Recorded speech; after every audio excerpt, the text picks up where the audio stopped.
Chers amis, bonjour. Nous ne sommes ni dans le Jura, ni dans le Tarn-et-Garonne, ni dans l'Ariège. Nous sommes à 40 minutes de Paris, en hauteur, ici à la Fédération des chasseurs de Seine-et-Marne.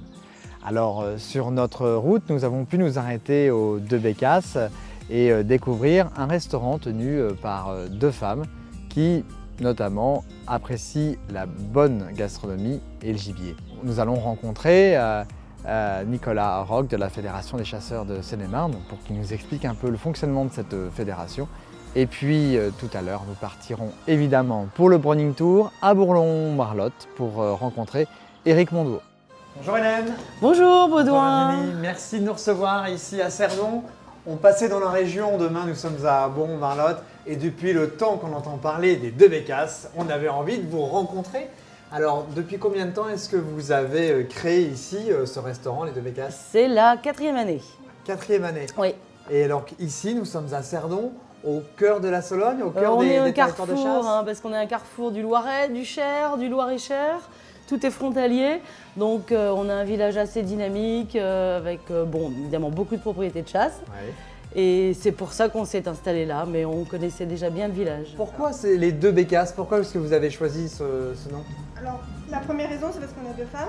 Donc voilà, c'était une évidence. Et on est dans une région de chasse. Donc la bécasse, c'est un oiseau mythique. Et puis l'idée, c'était de ne pas trop se prendre au sérieux aussi. Donc voilà. Donc voilà. Et ici, alors forcément, j'imagine que vous servez un petit peu de gibier, au moins en début de saison? Oui, voilà, on concentre sur le début de saison parce qu'après, les chasseurs qui font partie de notre clientèle en ont un petit peu plein les congèles. Et nous poursuivons notre périple Browning Tour, direction Bourlon-Marlotte. Nicolas Roch, bonjour. Merci de nous recevoir à la Fédération des chasseurs de Seine-et-Marne. Nous continuons notre périple du Browning Tour. Nous étions il y a une vingtaine de minutes du côté de Fontainebleau. La Seine-et-Marne, c'est un pays de chasse? Oui, alors tout à fait. D'abord, merci de venir dans notre département, de venir nous rencontrer en Seine-et-Marne. Effectivement, oui, la Seine-et-Marne est un grand département de chasse. Nous avons de grands massifs forestiers comme Fontainebleau ou Villefermois où on chasse principalement naturellement les cervidés, mais également de nombreux territoires de plaine où le petit gibier est présent et abondant. Donc voilà, c'est ce qui fait la richesse de nos territoires. Alors ici, combien est-ce qu'il y a de chasseurs, d'adhérents à la fédération? Alors on a 13 000 chasseurs. Voilà, on a la chance d'avoir un domaine de 140 hectares.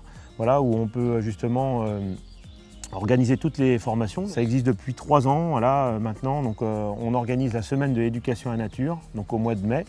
Donc, on le fait conjointement avec d'autres associations du département, qui ne sont pas forcément des associations cynégétiques.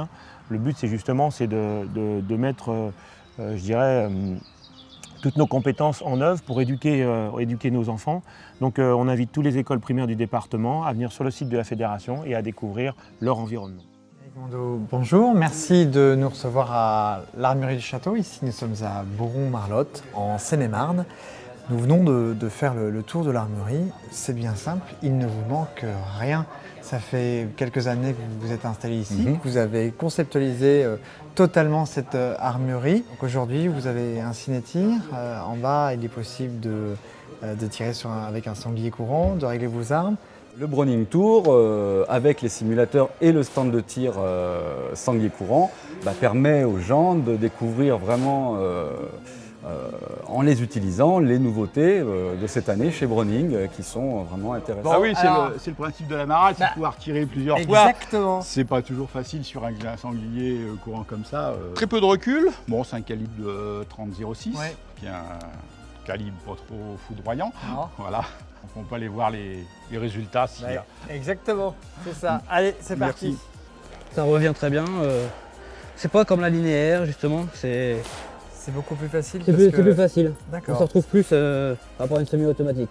Le fait de pouvoir tester comme ça une nouvelle carabine pour vous, c'est selon vous un vrai plus pour Oui, c'est pour vraiment se faire une idée et pas acheter une carabine sous un coup de tête, alors que là on peut vraiment venir la tester et avoir une idée bien précise de ce qu'on va faire avec et de ce qu'on peut faire avec. En arrivant, vous nous avez dit que vous suiviez les vidéos et le site Chasson.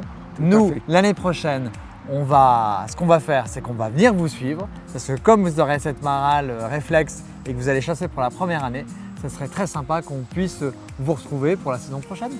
Eh bien pourquoi pas. Eh ben allez. Marché conclu. Merci Georges. Au plaisir. Merci. Après le Tarn-et-Garonne, Carcassonne, le Jura, nous sommes ici à la Chasse des Clés, qui est située dans le centre de la France, pas très loin de Bonny-sur-Loire. Alors les 3 premières étapes n'ont pas trop marché, les brocards ont été plutôt malins. Mais je crois qu'avec l'appui de Fabrice, ça devrait plutôt pas mal se passer ce soir. Alors Fabrice, je te suis, c'est parti. Tiré à la tombée de la nuit avec la X-Bolt Carbone, après 10 jours d'approche, d'affût dans le sud de la France, dans le Jura et dans le centre, il fallait se rendre à la Chasse des Clés pour tirer un très grand sanglier. Voilà. Merci Fabrice.